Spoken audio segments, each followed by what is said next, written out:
What we're covering today is an issue that has long been a concern for all governments. It's neither liberal nor conservative, although I would say, as someone who tends to see the world through a conservative lens, to put it mildly, that it is a great opportunity to be the next nonpartisan, bipartisan policy arena.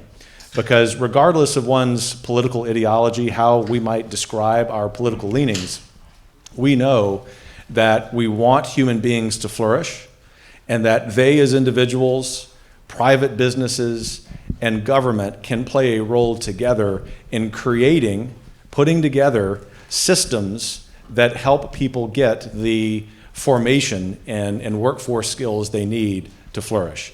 And so our panel here is the next step that we're taking with our Right on Work project. It's something that will continue to be a major priority for this foundation, not only here in Austin with our legislative work, but increasingly with our work in DC. And that's why we are so thrilled to have Congresswoman Foxx here. She's been a great champion for this issue, among others.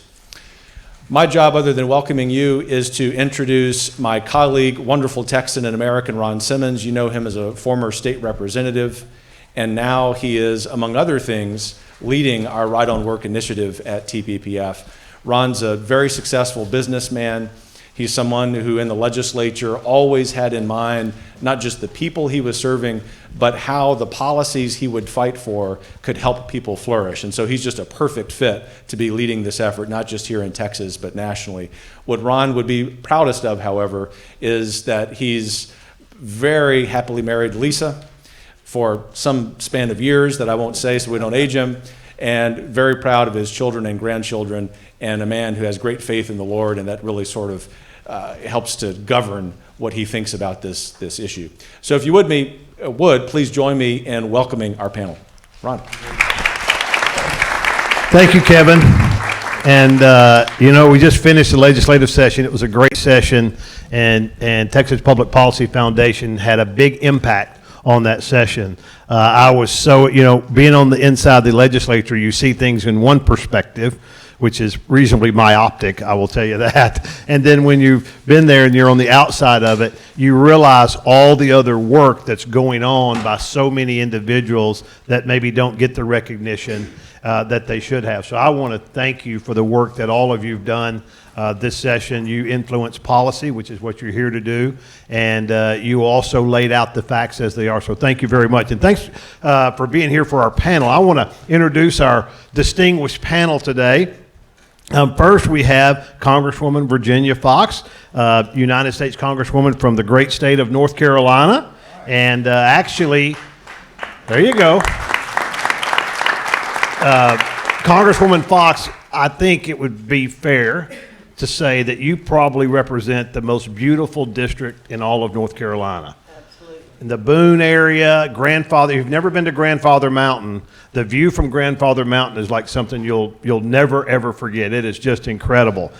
She was first elected in 2005. In 2017, she was chairwoman of the House Committee on Education and Workforce. And we'll hope to be chairwoman again when we get that thing turned back around. And she has been very, very much involved in workforce development and workforce education. She's a former head, I think, of a community college and worked in that area quite a bit. And we're just really looking forward to having her here on the panel, and thank her very much for being down here. Next with us on the end is John Colyandro. John is a long-term friend of mine. Since I was in the legislature, he was one of the first people I met, and truly one of the smartest people about policy here in Austin. He currently serves as a senior advisor and policy director for Governor Greg Abbott. So all of the legislators are really being nice to John right now because we're in the veto period, right? And John, I would imagine, has some influence over that. So everybody's being nice to him right now. I can promise you he'll get a lot of positive comments no matter what he says today. And prior to joining the office of the governor, for several years, he was the executive director of the Texas Conservative Coalition Research Institute, which is, along with TPPF, one of the leading conservative think tanks here in the Austin area. And then he's obviously been published in many publications, such as Houston Chronicle, Dallas Morning News, and even in the Austin American Statesman, which for a conservative to be published in that is quite a feat. So good job there, John. Thank you for being here. And then finally, we have Brad Bailey. Brad represents really a lot of what this program and what we're going to be talking about is about. He is the head of government relations and external affairs with S&B Engineers and Constructors out of Houston, which I did not know existed.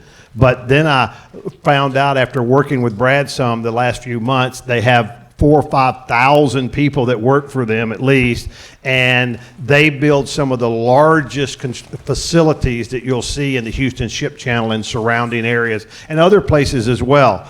And it really, what they have done, and Brad will talk about later, what they have done is some of the incubator for what we're trying to do in a much bigger fashion with what we're doing on Right on Work. And so, Brad, thank you for being here, and thank you for the work that you've done. Brad also served on the City Council of Nassau Bay for 3 terms, so he knows all about being elected and constituents and all those good things, right? So, Brad, we're glad that you're here. Now, I'd like to ask Congresswoman Foxx, if you wouldn't mind, to say a few words to get us started. Thanks, Ron. I really appreciate it. I'm very honored to be here. I didn't know much about the Texas Public Policy Foundation until a couple of years ago. I've learned a lot, though, about the foundation and the work that you're doing and the leadership coming out of here. We are so blessed to have Brooke Rollins working in D.C. now, coming out of here, and I'm thrilled to be with you all today. I will tell you that I've been in Texas for a day and a half, and boy, have I been immersed in learning a lot since I have been here. And I'm even more impressed than I was before I came. I have felt right at home, too.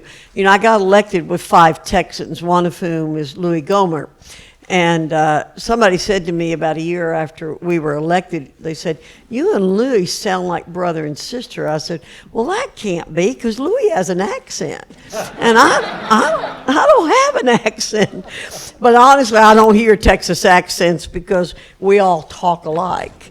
I want to point out one thing to you all, though, that just occurred to me this morning. Before I get into the meat of what I want to say, I often give tours of the Capitol, usually late at night.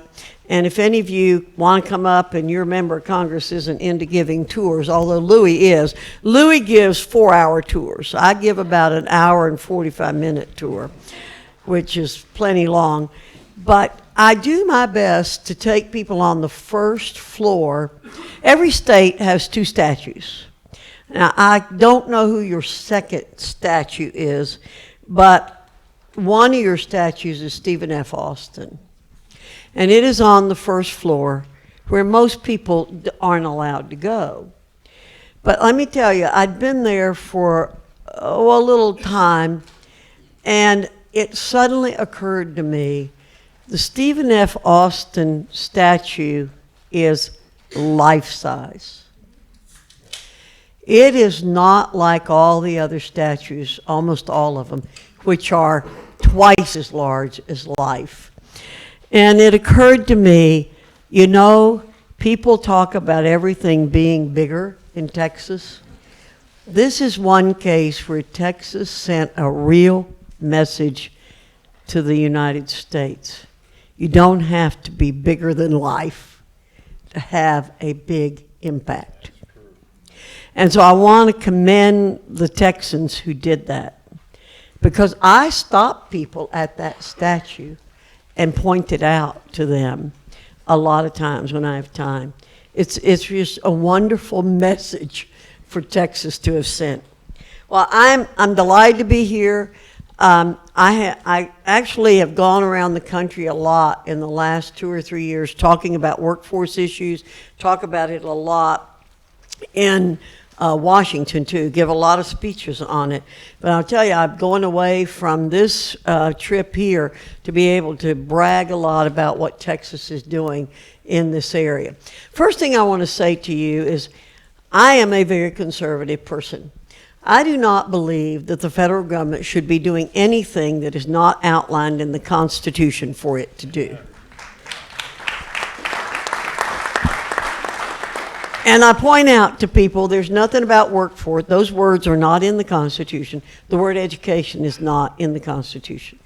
However, the federal government has taken onto itself working in those areas, spending money, worst, adopting policies related to that.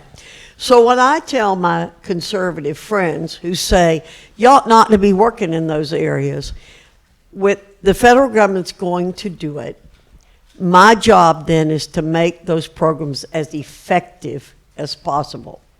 So that's where I have worked. If I could, if the Lord would put me in charge for about 3 or 4 hours, I could straighten out Washington. But he has not put me in charge. Therefore, I work with what I have.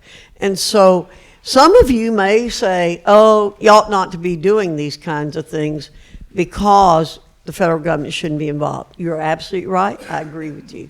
However, the federal government is, so I'll do whatever I can to make it better.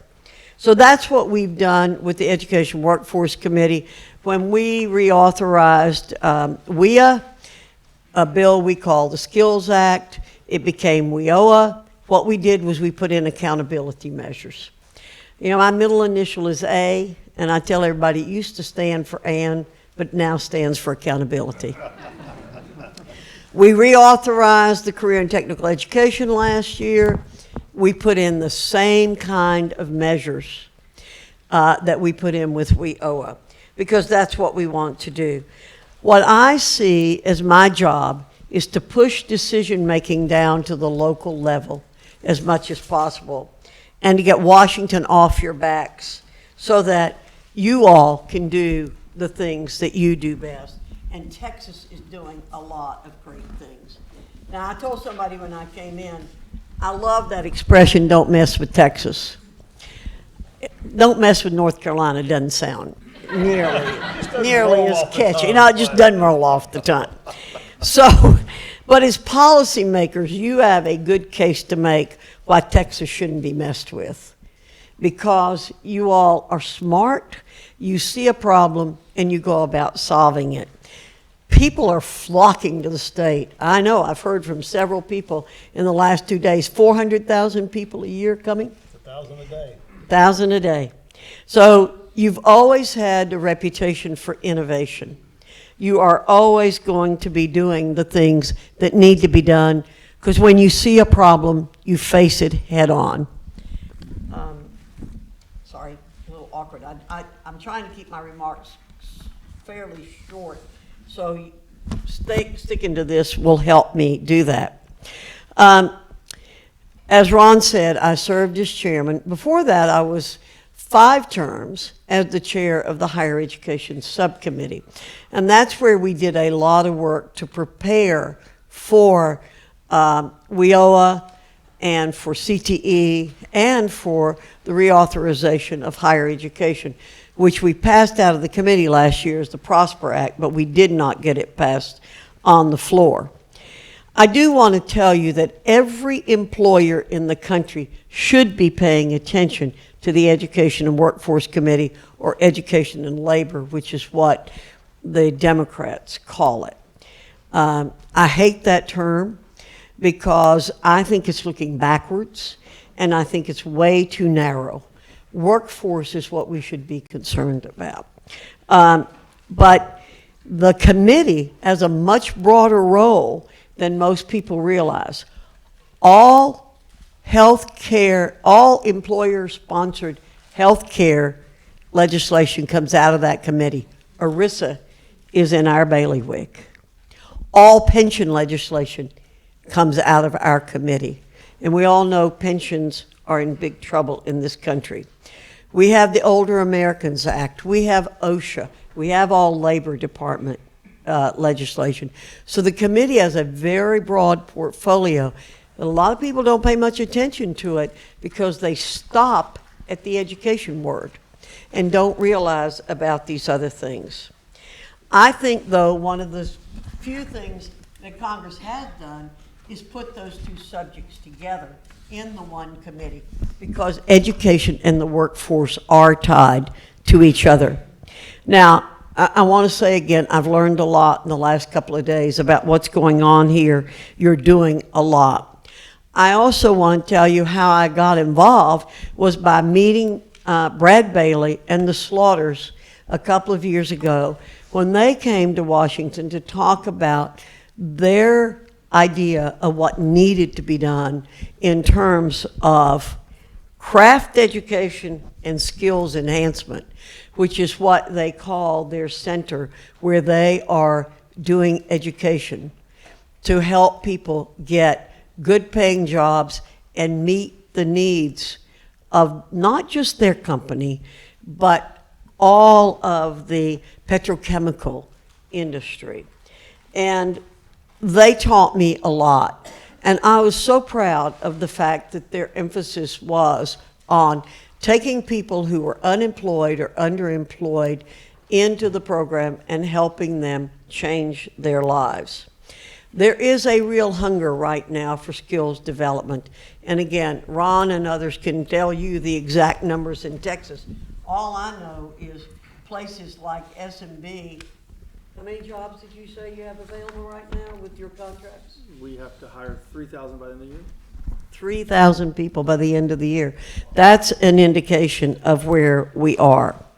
Now, you're doing a lot, but what I also have learned, I was at the Texas Business Association this morning, people asking me, give us other ideas. Tell us things you've learned in other places so that we can adopt them. What a wonderful thing, because you all are not satisfied, and that is so great. You're doing great things. You can brag about them. You know what they say? Yogi Berra said, or somebody said, if it's the truth, you ain't bragging. So you all can go around bragging because it is the truth that you're very innovative in what you're doing. Business and industries getting together. I learned about the folks in Houston in industrial and commercial business, working with the high schools, working with the community colleges, developing the curriculum, making sure the students are getting the proper skills. Frankly, higher education has failed this country in the last few years. It has simply failed it. And what you all are doing is trying to bring that back. I was going to come and talk about job signing ceremonies because I just came from one on Tuesday, but you're already doing that. Elevating the status of people going straight to work at a high school, one of the smartest things you can do. What we have done, and I'm going to end with telling you a little story, a personal story, which some of you have heard. Brad's heard it many times.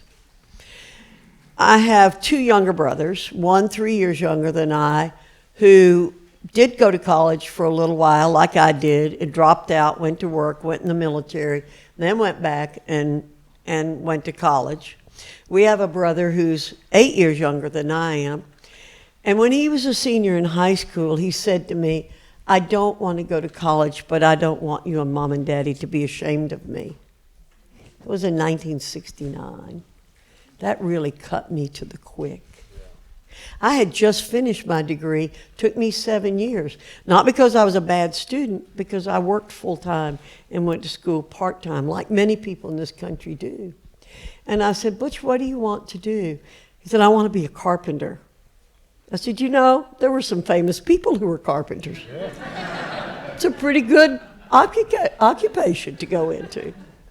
But I said, I don't want you to just go out here and get a job with a contractor. I want to try to get you into a program. I don't know how I knew how to do this. It had to be the Holy Spirit's all I can tell you.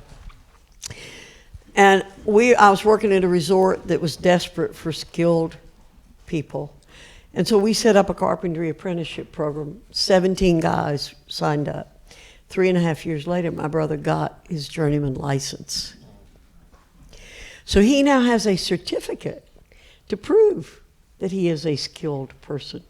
So we are a credentialing society, which is why we have pushed people in the past, in many cases, to go get a baccalaureate degree.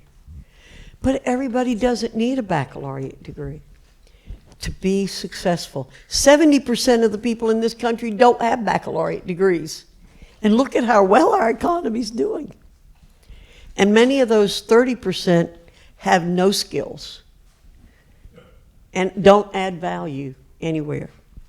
So that episode changed my life.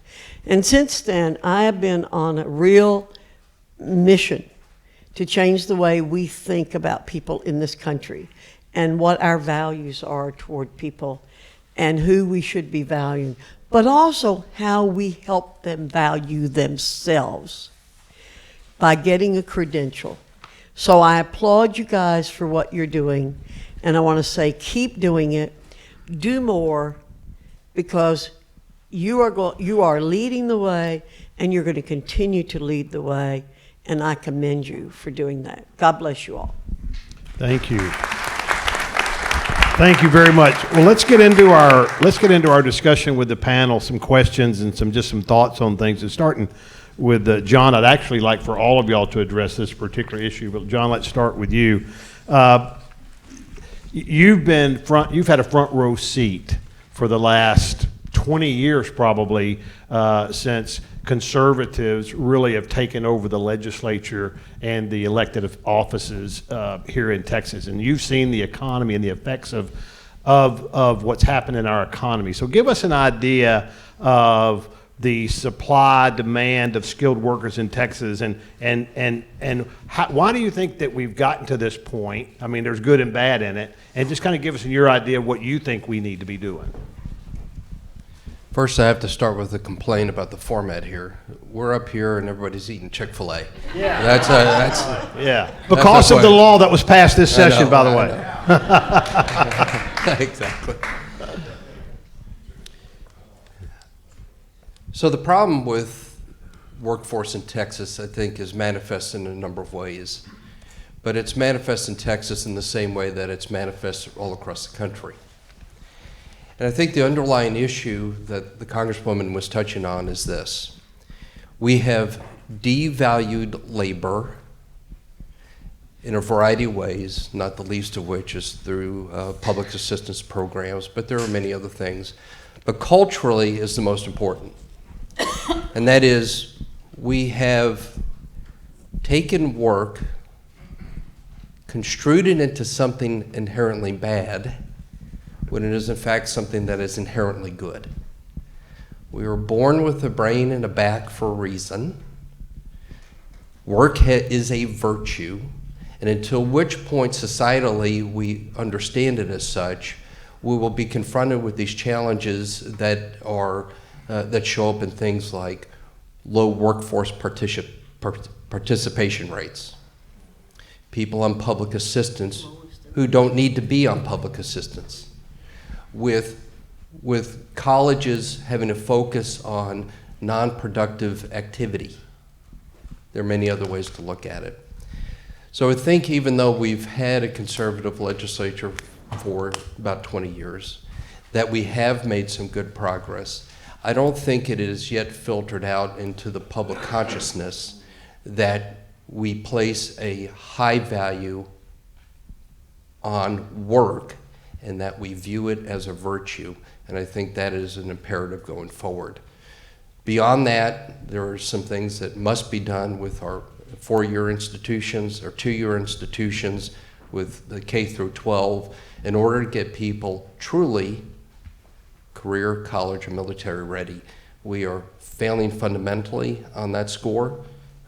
Passage of House Bill 3 this session is a long-term, will set us down a path over the long term for improvement, but there's much more that we need to do in order to get ourselves to the point where our residents of the state have jobs available and are ready to fill them. Thank you, John. And Brad, you see it from a business perspective, you and the people that work with you and your team, especially in Houston, which went through devastating Hurricane Harvey, but also is going through some incredible economic growth as well due to the oil and gas industry, Houston Ship Channel. So give us your, just kind of almost in a more under a microscope of Houston, because I think it applies elsewhere as well. Tell us what you're seeing down there and what the needs are and some of the things that are being done to help meet those needs.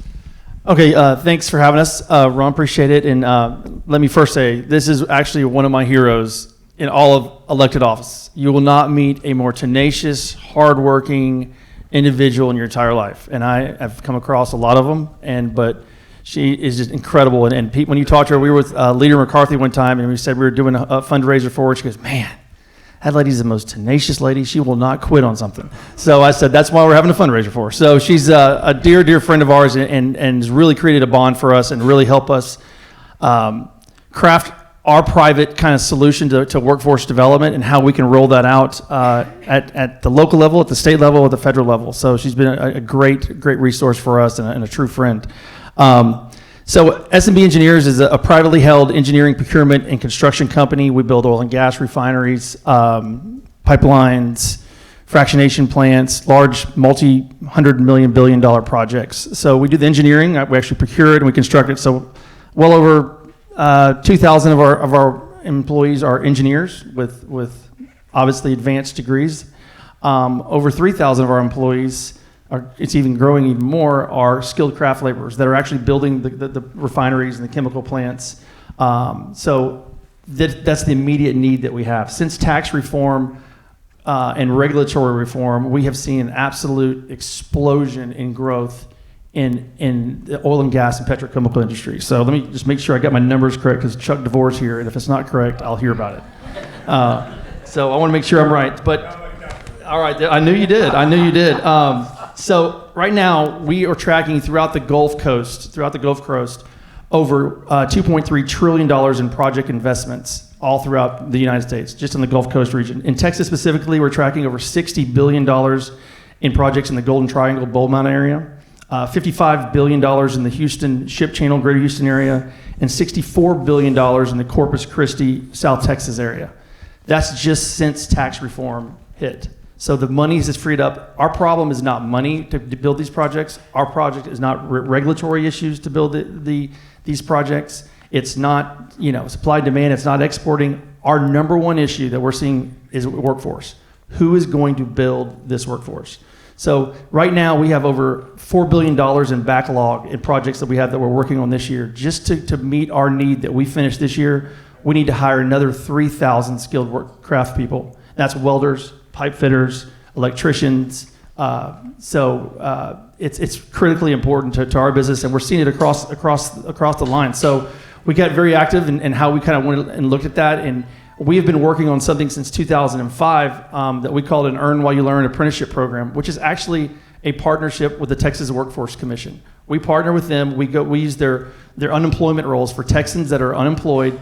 We go through that. We give them our criteria. We bring people in for interviews. And our goal is to hire certain classes and bring them through the whole apprenticeship program. For 17 weeks, they make $16 an hour, time and a half overtime. They usually work about 50 hours a week, in which they literally start from how to read a tape measure to, at the end, graduating, being a fully licensed pipe fitter, and be guaranteed a full-time job making over $21 an hour. Full healthcare benefits and everything. So you're literally taking people. We started with women. We actually graduated over 115 women that were unemployed, most of which were on welfare and food stamps. When we went through the unemployment rolls at the Texas Workforce Commission, we bring them in. We give them life skills training with the United Way Thrive, how to balance a checkbook, conflict resolution that are critically important. And then we start taking them through the mentoring process where they work in our craft training center. They go out to our job sites. They have mentors walking them through. When they graduate, it's incredible to see, because they're literally going from being on welfare, not being able to provide for their family, some of them being homeless, to making over $65,000 in 17 weeks. No college debt. So to me, it's remarkable. When I saw our owners, we've been doing this since 2005, but right now we're facing even a more critical time. So we just started a veterans in construction apprenticeship program, where on our first class, we have 4 people getting ready to graduate. We have 16 veterans in the next program in which we're working with on that. So it's been an incredible little story. Once the word starts spreading in the veterans community, you really start seeing a lot of difference. So our goal is to take this model to how can we have industry taking the lead in educating and upskilling our public. And so, college isn't for everyone. And it is for some, but it's not for everyone. Half of our workforce is highly educated. Half of us are not, but they have an industry-recognized certification that travels with them, just like a diploma, from an associate's degree to a master's degree to a bachelor's degree. It travels with them. So it's important, and they have a career versus another dead-end job, and it's incredible to see the results that are happening. So the legislation that we worked on this year and helped pass House Bill 2784 is sitting on the governor's desk. Mr. Colyandro, thank you very much. But it's an incredible bill that takes some of that, but it really puts the ball in the Workforce Commission so we can kind of be mobile and work with industry-led solutions as well to do apprenticeship programs that take people to an earn while you learn format. So we're excited about that. And the Workforce Commission, I can tell you, is a amazing partner of ours. I can tell you, in working in this business, not a lot of agencies in and around this little area are easy to work with. But the Workforce Commission has gone above and beyond to help us understand and have the people to put them to work and take them off the current situation they're in, and it's incredible to have them as a partner in this. Thank you. Congresswoman Foxx, now I'm going to tell a little bit of a story on her, because I will tell you, and I'm giving you all fair warning, because if you visit with her and you use the word job training, there are consequences to saying that. In fact, when we were walking down the halls of Congress, she was so kind to take me around and show me some things and meet some people. And I'm talking about, what we're doing with job training. All of a sudden, wham, she punches me. I said, "You hit me." She says, "Well, you train dogs, you educate people." So I am telling you what, I have been working on that ever since. And Ron, let me take it a step further. Okay. So we had our new training facility. It said training on it, and it's at S&B Skilled Craft Training Center. And she said, "Oh my gosh, what are you doing? This is you train a dog, you educate people." Well, next thing you know, we had the sign company coming out. Now it's the S&B Skills Enhancement Craft Education Center, and it's like this longest thing I've ever seen. But by God, there's no training in our whole syllabus. So that is exactly right. So that's actually it was a very good point. It helps us think about it in the same way we think about educating someone in college or what have you. So that's we really appreciate that. You touched on a little bit, Congresswoman, but I want you to, for the people in here, and I'm like you, okay? Look, if somebody wants to vote to cut out the program, okay, they got my vote, they got your vote. But as long as we have it, let's use it well. The Texas, I think, John, gets over $1 billion that comes down through our skills development fund and what have we, don't we? That's correct. Yeah. And so tell us the federal government's role versus what the state's role is so that people can understand the difference. Okay. First of all, thank you guys for telling that story for me, those stories, because you saved me from telling them. But I will tell the group just a little bit expansion. We need to change the image of the programs that are not the same as baccalaureate programs. If somebody's going into a program, it's not a baccalaureate program. We do distinguish between people in those. And I think it's really important what language we use. And I'll give you another example real fast. The other day before yesterday, I got a press release that Amazon was building a fulfillment center in my district. Announcement, great. What did we used to call fulfillment centers?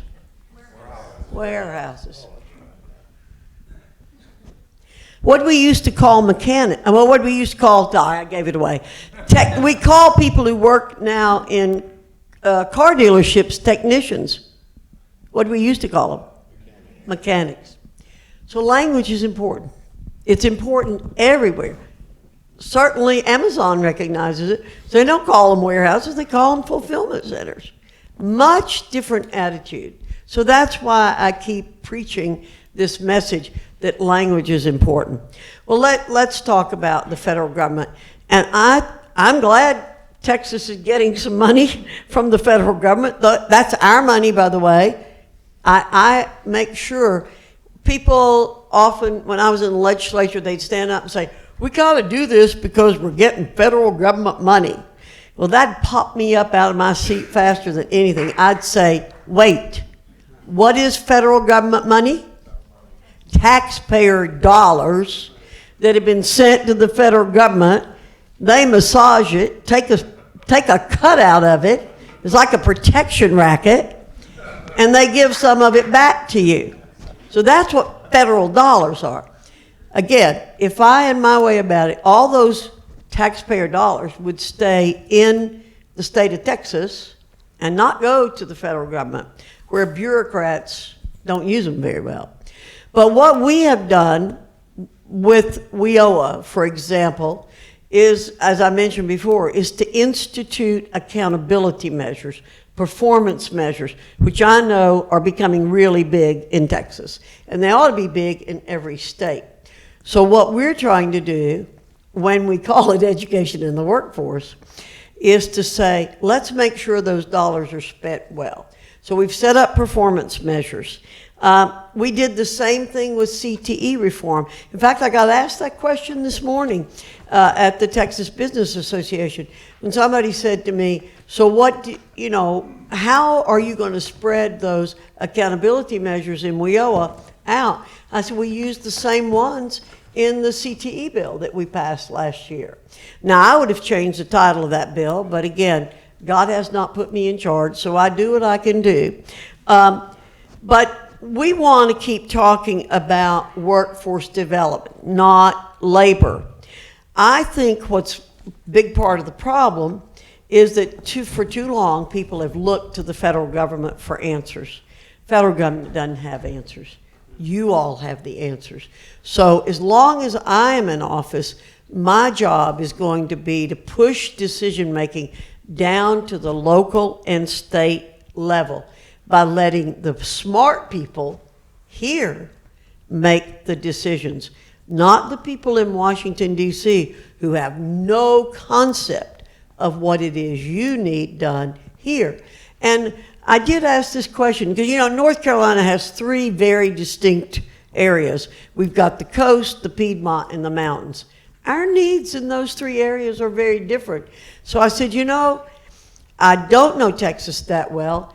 They have a map up there that shows 7 regions, but on West Texas, pretty big region. And they said, we really have West Texas, and then we have East-West Texas, so that the West Texas region could really be divided into 2. And so I am well aware of that. Texas is a very diverse state itself. So that's what I think we should be doing. If we cannot stop the federal government from taking your money and spending it the way it wants to spend it, then let's at least have some accountability and force the money to be spent the best way it can be spent. That's my position. That's good. I appreciate you. I appreciate you saying that.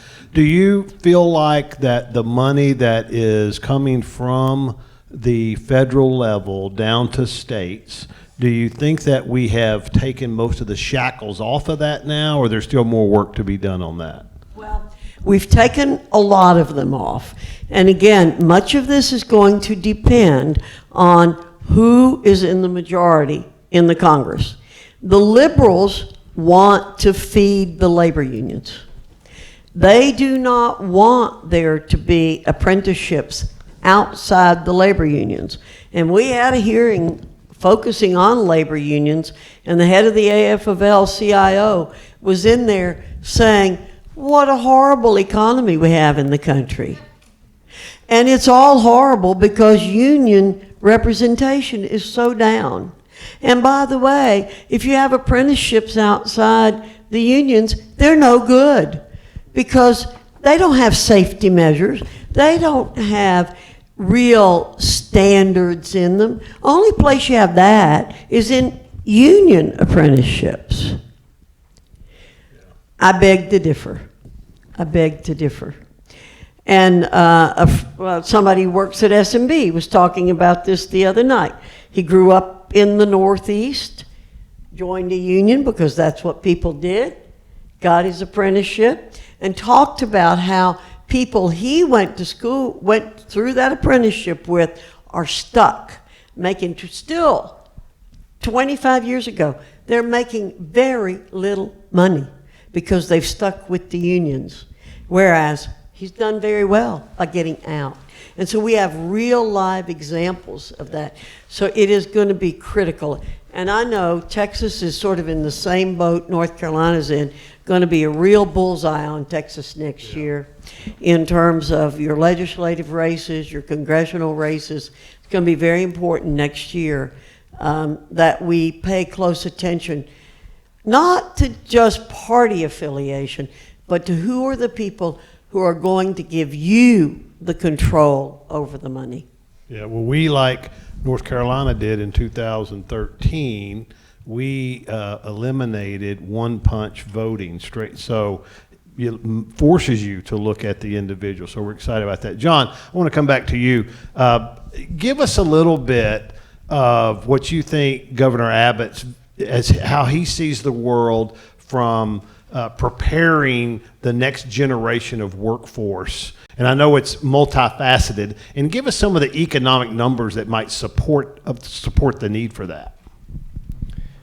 It's an imperative and one of his highest priorities. That was manifest clearly in his support for House Bill 3 and trying to get that done this session.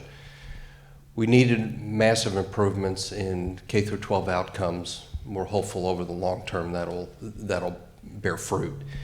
But that alone is not simply the answer. There's much more work to be done through the course of higher education, improvements at the Workforce Commission. Brad's right, the agency is a good partner for business.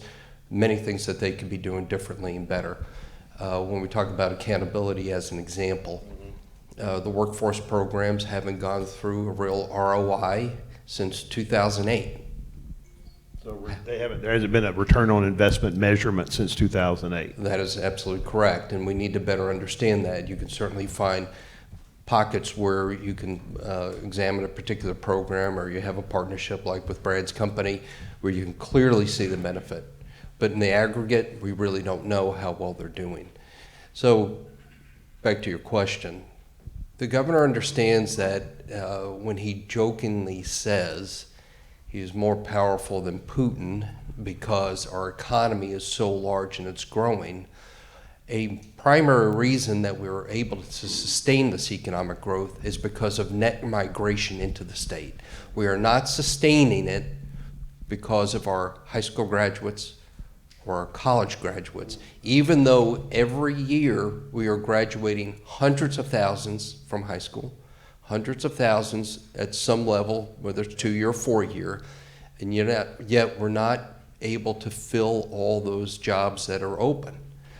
There's a reason for that, and that's because we are, despite statutory prohibitions against social promotion is taking place in Texas. It's happening because in our community colleges, the programs of study there are not sufficient to meet workforce needs. Related to that, we have community colleges that are trying to go in the opposite direction from where they need to be, and that is many of the community college system presidents want to develop 4-year programs, when in fact, as we know, in many private businesses, Facebook being one, they want an 8-10 week coding certification to get hired. Right.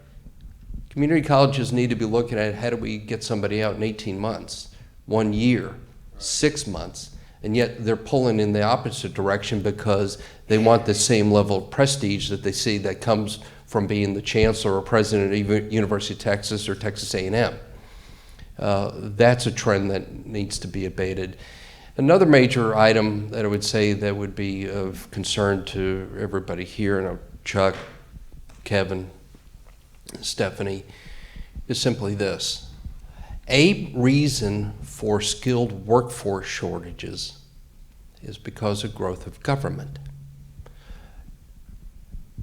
Currently work in government, used to be in government, many other people, Stephanie I know worked in government, Chuck was a legislator too.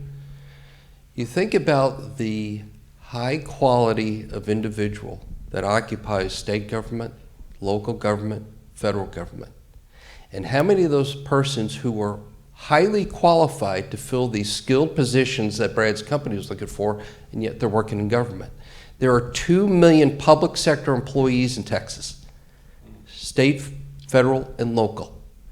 That is a massive shift from individuals who could be, should be in the private sector, who are instead on a taxpayer-supported job. That's not to take away the work that they do. They serve, in many cases, serve valuable functions, deliver critical services. But nonetheless, as particularly local government has grown in Texas, that has drained the number of qualified individuals away from the private sector and put them in the public sector. So I dare say continued improvement on K through 12, improvement in higher ed, improvement at the Workforce Commission, and arresting the growth of government in Texas are critical to filling the workforce shortages that we're experiencing. Thank you, John. That was excellent. I hope people, if this is on the website, will go back and listen to that, because what you said, there was a lot of information in there. Brad, I want to come back to you for just a second.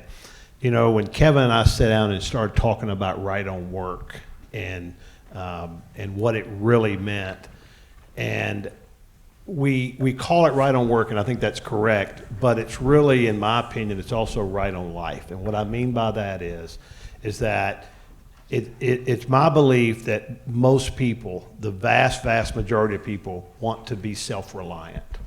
They don't want to rely on government. Now, there's always a few people that are exception to that, but they want to be self-reliant.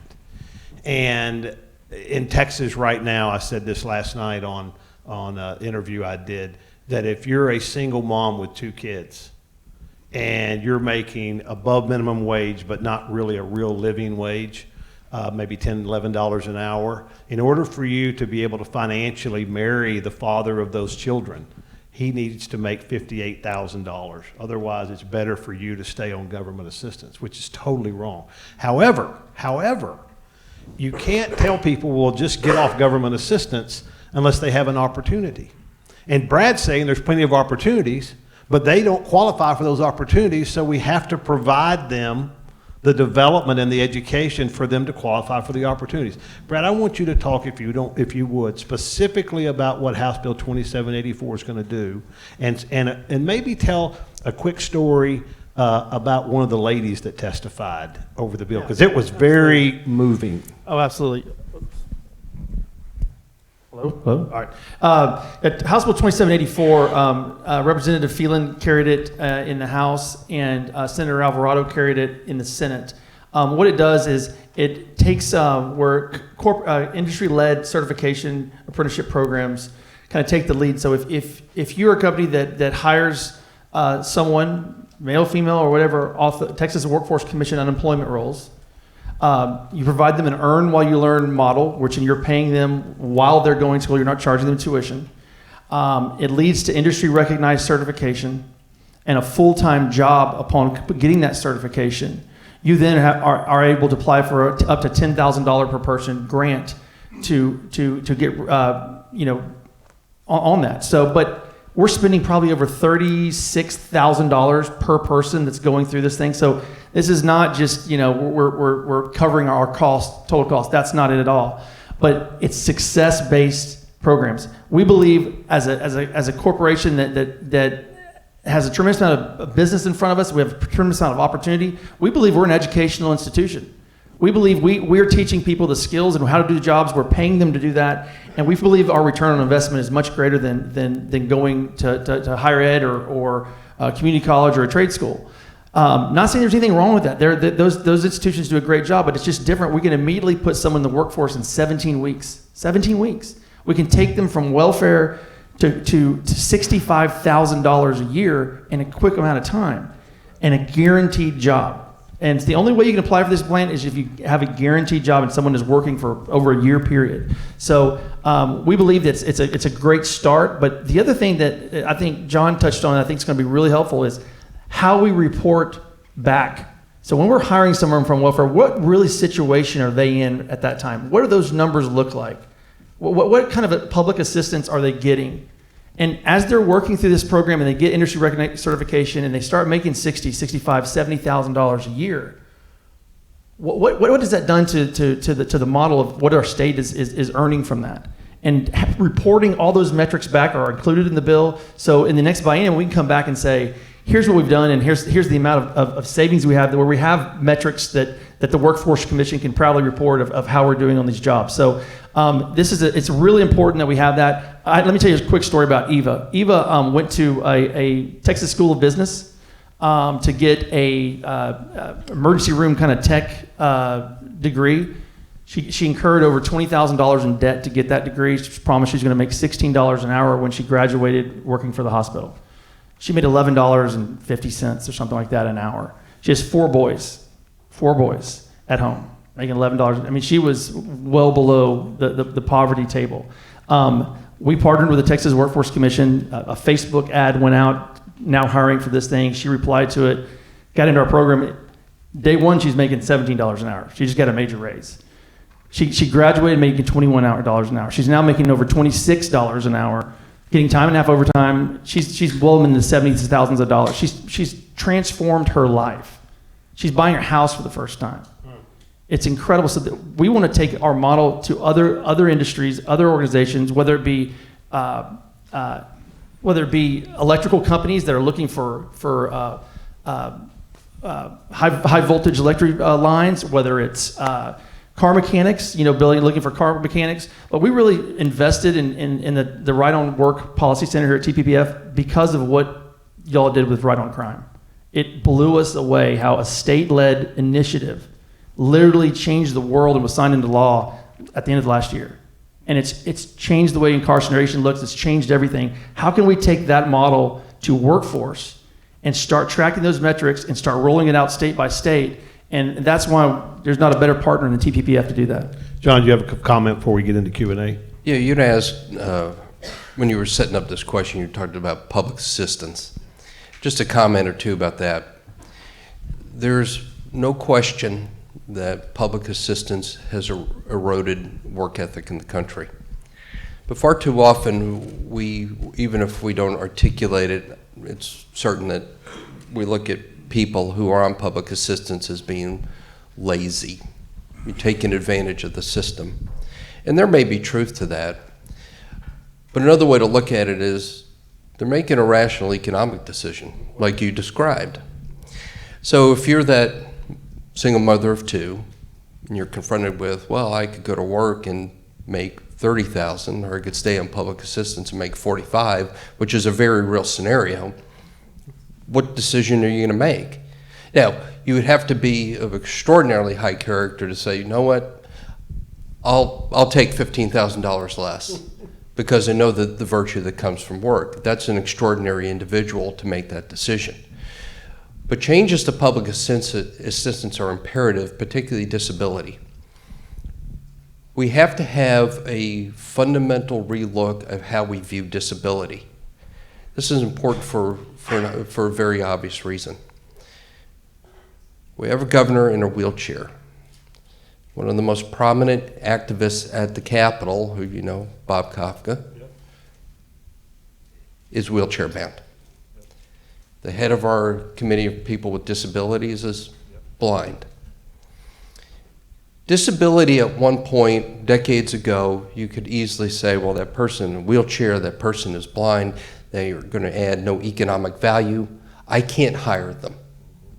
And yet, because of accommodations, we know they could be hired, but yet at the same time, we have many people who are on disability, federal disability, who have back pain. Now, not to say that those individuals don't sincerely have real back pain, but if we can accommodate a person in a wheelchair, and we can accommodate a person who's blind, and we can accommodate a person who's got diabetes, certainly we can find ways to find work for a person who's suffering with back pain. But yet federal disability allows those individuals to remain on that program without end, as long as they continue to claim that they have a federally recognized disability. And penalizes them if they try to offset any of that as well. So let's go to the question and answer session. One thing that you never get in trouble for is if you end on time. So we're going to do that today. So if you have any questions for Congresswoman Foxx, Brad, or John, please raise your hand. We'll go to it now. Other than that, we're going to have to sing, and that's not going to work out very well for anybody. There you go, right here. Yes, sir. Hold on. We got a mic coming to you. Yep. Oh, I'm sorry. I mean, it's for you, John. You know, so you're getting $1 billion from the federal government. Is that kind of what I understand for programs? About every 2 years Yeah. to go flow through the Workforce Commission So how do and you other agencies. So how do you feel that's working in getting people better educated, not trained, but better educated, and finding jobs, and not $10 an hour jobs, but better jobs? So what grade would you give those programs? Well, the correct answer is we don't know in the aggregate, which is why I said I think we've reached that point where the agency, and maybe multiple agencies, need to go through an evaluation of the success or not of those programs. But I would say for the amount of money that flows from workforce into community college related programs, what we're seeing is we still have massive gaps in the number of people who are middle skilled workers, that we need something between a high school diploma but less than a 4-year degree. And this is where we have severe workforce shortages, which may indicate that the programs are not working, that these individuals that are going through the programs, maybe even have received a certificate, aren't really job ready. And that's what we need to better understand. Congresswoman? Yeah. I'd like to expand a little bit on that. Number one, under WIOA, which passed in 2014, we set up a 5-year evaluation setup with metrics.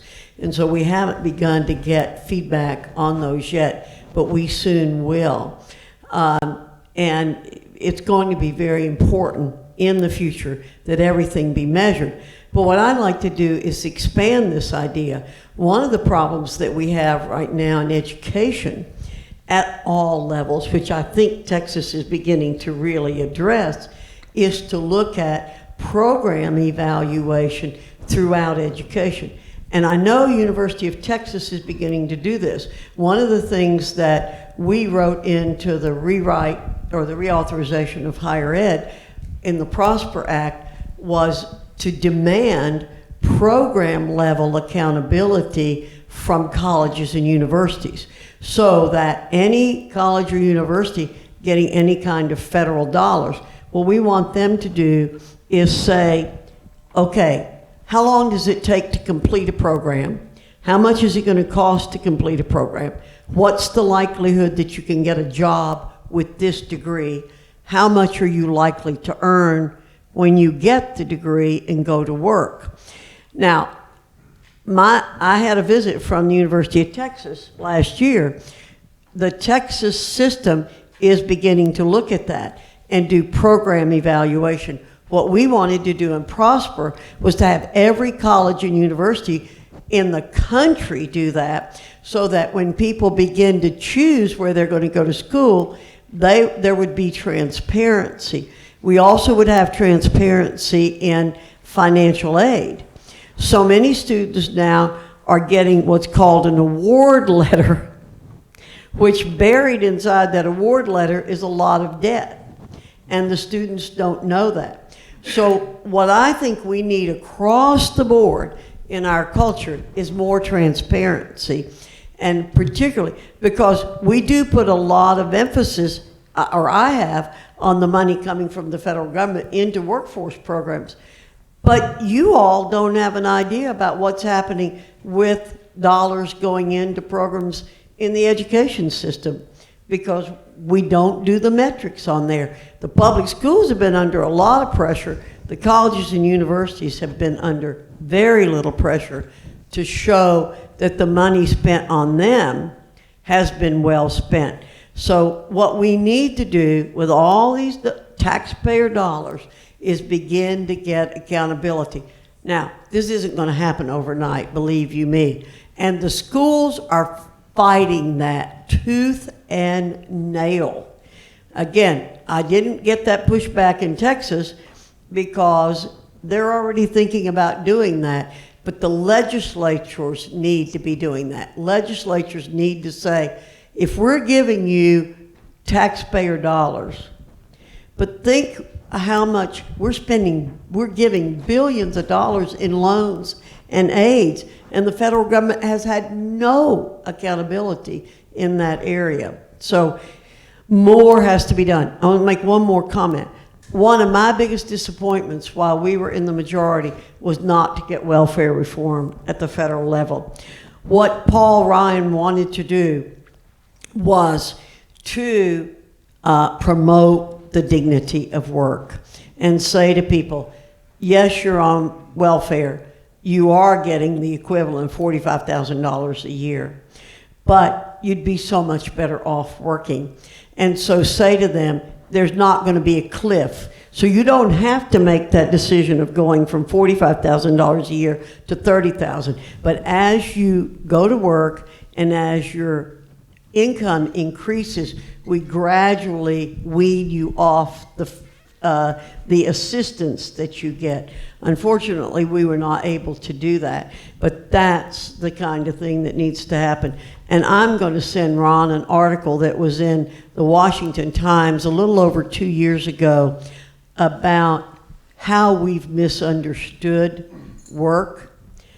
God didn't put Adam and Eve in the garden and then force them to go to work. He originally wanted them to work. Work was not a punishment for sin, but that's the way we think about it in our culture many times, is that work's a punishment from God. It is not. It's a blessing. James Frank, your buddy, just passed a bill that's based on the program that was started in the Diocese of Fort Worth that former Speaker Ryan came to visit and was very excited about. So we have a new law in place to help try to move this along. We've got a pilot program in place with this law that is going to do this graduation assistance. And we're working with the Georgia Center on Opportunity. They're trying to do the same thing, and I think Governor Kemp over there is going to be a big facilitator of that. So we're really excited about following that, and that's going to be and that was interestingly enough, the joint authors in our legislature, you have one main author, but you can add three other joint. It was bipartisan. How wonderful. Yeah, one of our most liberal representatives was a joint author on that. So that really was exciting for that. What other questions? I'd like to mention something about this program performance that you're talking about. In my experience, the educational institutions at every level seem to be mismanaged to a point where if you ask them to measure themselves, they're going to give you the numbers that you want to see. What about the idea of having their customers actually giving them the grades, whether that be the construction industry, other industry groups, or large corporations, giving them and legislature feedback on how well these programs are performing? It's an excellent idea. Brad, why don't you? I think you could give us a little. And again, this is not to bash anything. We think they're all important, and we all can improve. Before last, one of your engineers was talking about how long it takes to get an engineer. Oh, yes. So, And then also bring up, you've had some experience in hiring some people out of some of the certification programs. I think a great model, and it goes to your point, is it was created here recently. John, you can tell me that here is the Texas State Technical College. They have a few of them around, but it's only funded with the success of that person getting a job. So that's the only way that Ultimate measurement. Yeah, it's the ultimate measurement of, does that lead to a job, the certification they got. And keeping the job for how long? Isn't it like a year you have to be on the job Yes. before you get the payment? Yeah. So it's just not getting the job. And our bill does the same thing. So it's success-based. And to me, that's turning it all on its entire head. Now, it's a little, there's another issue there, though, that's not getting talked about. And we specifically put this language in our bill, is performance verification that you can do the job that you can do. Getting a job is one thing, but if you can't make a weld that's an X-ray weld that passes the weld test, we can't hire you. If you can't pass a drug test, once you get your certification to come to work, we can't hire you. But through our program, you got to pass a drug test before you even come in. So the demand is so high right now for welders, for example. Let me give you a perfect example. Kevin Brady, the guy, the lead on the tax reform bill. His son graduated from high school and didn't want to go to college. So he went to welding school. 2 years later, he's making more than his father is as a U.S. congressman. That's the demand that's out there right now. More than a U.S. congressman as a welder 2 years out of high school. I mean, there's not a Ford truck that guy can't buy. All right? So I just think it's incredible opportunity that's out there, but we've got to start looking at the whole thing in a totally different way. And I think your question is right on point. Let's have metrics, success-based models. Show us how that's leading to a job that's putting people to work. So I think it's the Texas State Technical College model is important. Why don't you wrap us up? Okay. Well, I don't want to wrap up on a negative note. I'll say something negative, and then don't worry. I'll put some sugar. come back. I'll put some sugar on that Okay. thing. Don't you worry I about want it. to tell you how bad it is. When I got to Congress and started looking at Job Corps programs, because we spend a lot of money on Job Corps, we had the GAO do a study, and the GAO found that some of the Job Corps programs are so bad, the students are less likely to get a job after going through Job Corps than they would have been had they not gone through it. Now, we're closing down Job Corps programs in a lot of places. The secretary is changing the modeling and things like that. So where we do have evaluations, we are getting to the nub of the issue. But let me say this about what we have. I want to say again what we have to do. We have got to change the way we do things. Instead of people in Washington, D.C. thinking they have all the answers, we have to empower business and industry in the local areas to be able to make the decisions on what to do related to career development in all of the things that we're doing, whether it's at the local level, the state level, or the federal level. That word empowerment is true for individuals, and it's true for the local entities. The power should be at the local level, not at the federal government. The more, just like John was saying, when government expands, freedom contracts. And so what we have to do is reduce the size of government at all levels and allow individual freedom to expand. And by having, what you all have in Texas is you have lots of choices. You have for-profit schools, you have public schools, you have independent, not-for-profit schools, you have this new model of technical schools. What you want to do is provide all those choices, but throughout those choices, you empower the individual to make a decision to go there, but you empower the funding entities to make decisions about whether they're working or not. People in Washington, D.C. can't make that decision. So I think that's a positive note, Ron. Absolutely. Well, we're gonna wrap it up. I want to thank you all for being here. And you know, when Kevin first talked to me about this opportunity, one of the things that I like being involved in the legislature was really the important, what were going to be the big policy issues. And, you know, sometimes I got my hand slapped or my nose cut off or things like that, or got called bad names in the paper and deals like that. But if we're going to be in this world, whether you're on the think tank side, the supporter side, the legislator side, the staff side, then we need to be engaged in important issues. All right. There's a lot of issues that are peripheral. But when he talked to me about right on work, and when you think about having a conservative solution. We've all complained about government assistance and you know, too much government and all that, and we can still complain about it. We can yell at Fox News or whatever all day long. However, what really makes a difference is when you get involved in the fight and you do something about it. And I was so happy to see that Kevin and his team were willing to say, hey, you know what? We got involved in right on crime, and like Brad said, that was a fundamental change that all of us have been able to experience in our lifetime, and is going to be better for our kids and grandkids. The exact same thing can happen with right on work. If we stick to it, stick to the focus that Congresswoman Foxx has talked about, we can literally change generations to come. And I'm excited to be a part of that, and thank you all for being here today. Thank you very much.